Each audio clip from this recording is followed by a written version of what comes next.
Welcome to a very important cause. This video is our way of introducing ourselves and our work to you. We in the Order of St. Lazarus are proud both of our ancient heritage and of facing today's challenges. It is our hope that you too might see the need and consider joining us. A tsunami tidal wave crashed into the resort area of Thailand today, killing hundreds and making thousands homeless. Hurricane Katrina made landfall today, smashing the Louisiana coast with winds of over 100 miles an hour. Flooding has paralyzed the country for miles around, and the forecast calls for 3 more days of rain. A tornado ripped through the county, causing widespread damage and loss of life. An earthquake measuring 5.6 has occurred in central China. No word yet on the extent of damages.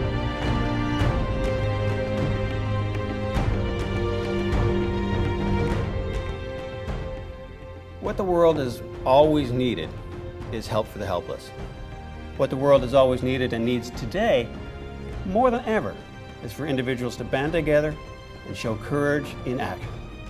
And one thing is certain, the need for nobility, for loyalty, for tenacity, and especially for compassion never changes, ever. And that is the mission of the Order of Companions, the Order of St. Lazarus.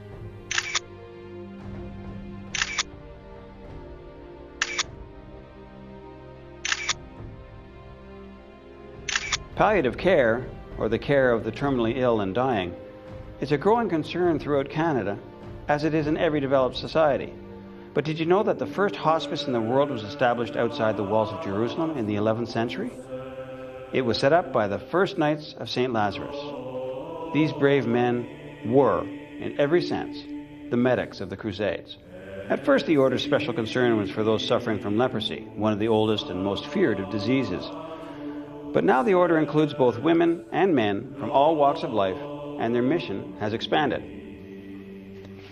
One doesn't often think of knights and healing in the same thought, but with the Order of St. Lazarus, we can make that connection. Through their commanderies or local branches, the Order has been responsible, among other things, for palliative care beds, for hospice education, and for this book on care for the dying, The Caregiver's Guide.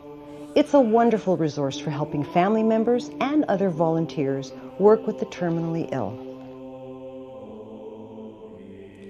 These medieval medics, these leper knights, looked around for a name that would fit their work with the sick and the dying, and they chose the name St. Lazarus. Now a certain man was ill, Lazarus of Bethany, the village of Mary and her sister Martha. So the sisters sent a message to Jesus. "Lord," they said, "he whom you love is ill." He was the friend of Jesus, Jesus' best friend, according to some. Lazarus was the one who was said to have been raised by Jesus from the dead. It's the only place in the Bible where it says that Jesus actually weeps when his friend dies. So the way I see it, what's important to the Order is a lesson they learned centuries ago. That lesson, that wherever there is need or suffering, there should always be companionship and hope. Now, the Order of St. Lazarus is a non-profit federal institution with fully accredited charitable status. It was reborn actually, in Canada in 1962. That year, the Honourable Kay Keeler Mackay, the Lieutenant Governor of Ontario, arranged for 20 people to be invested. The Order of St. Lazarus' stated purpose at that initial investiture, and ever since, has been to support medical research. To engage in hospice and leprosy care. To help in ecumenical initiatives, partly by sponsoring bursaries to deserving and needy Canadian students. And to alleviate suffering. The cross is green because green is the color of plants, trees, and growing things. But since the 1960s, Canada has changed, and the Order has changed with it. From those humble beginnings, St. Lazarus has spread and prospered. These days, the women and men of the Order of St. Lazarus in Canada come from all backgrounds and all walks of life. In addition to helping with education and funding palliative care in Canada, and to our monetary support for global disaster relief, the Canadian Order of St. Lazarus also supports international centres where leprosy is treated. 3 such places where the Knights are helping are the Little Flower Hospital in Nihar, India, the Nainai Hospital in Uttar Pradesh, and the McKean Rehabilitation Center for Leprosy Patients in Thailand. Now, you might be asking yourself about this term knights. Why in the world would any society anywhere need knights? Aren't they symbols of a bygone day? What place is there in today's globalized world culture for chivalry? Well, it's true that the Knights of Saint-Lazare may not look like the storybooks of yesteryear. What use is an order from the Middle Ages? You might ask, what use is human community and caring? Some things don't change. I mean, some things just shouldn't change. What hasn't gone out with the times and should never go out of date are certain values. From the traditional oath of knighthood, we hear that nobility, courage, loyalty, courtesy, largesse, hardiness, prowess, humility, and tenacity are the highest ideals of knighthood. Now, if anything, for our world to survive, the values first called chivalric have to become the values of our global society. And these values aren't this group's or that group's values, they're human values. To go forth into the world with courage, to support the weak, to help the afflicted, and to honor all people.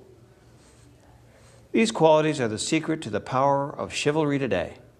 A person who lives by the code of chivalry in our world works not only to embody these virtues, but perhaps even more importantly, to bring them out in the people they see every day, at home, in the office, at school, or even on the street corner.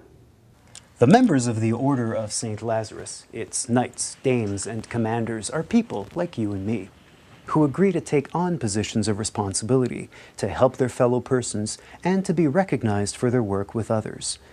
For example, there is the annual Emerald Ball in Quebec City, or the Emerald Shucker in Toronto.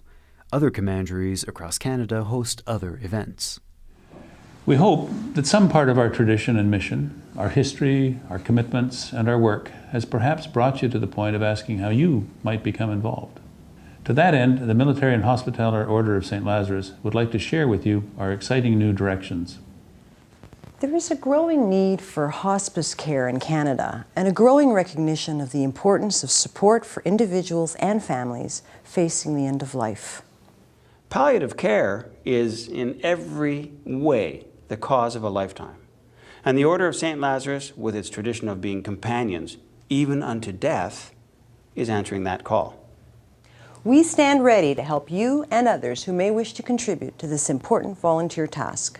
So, you may be asking yourself how you can find out more about the Order, perhaps with the option of becoming a palliative care volunteer, or perhaps also a member of the Order itself. You may be interested in finding out more about how to contribute financially to our palliative care, disaster relief, or other efforts.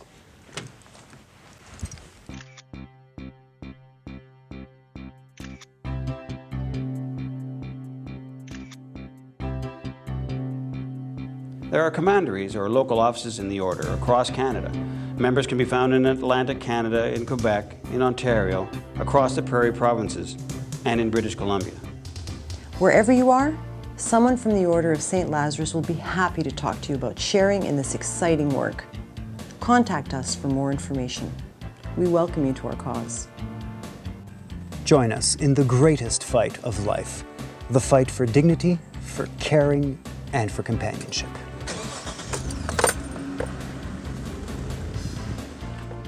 Our children, and their children, and their children will not ask what we built, how much money we made, or what degrees we had, or any of these questions. The most important question our children and their children and their children will ask, did they care? And what will our answer be?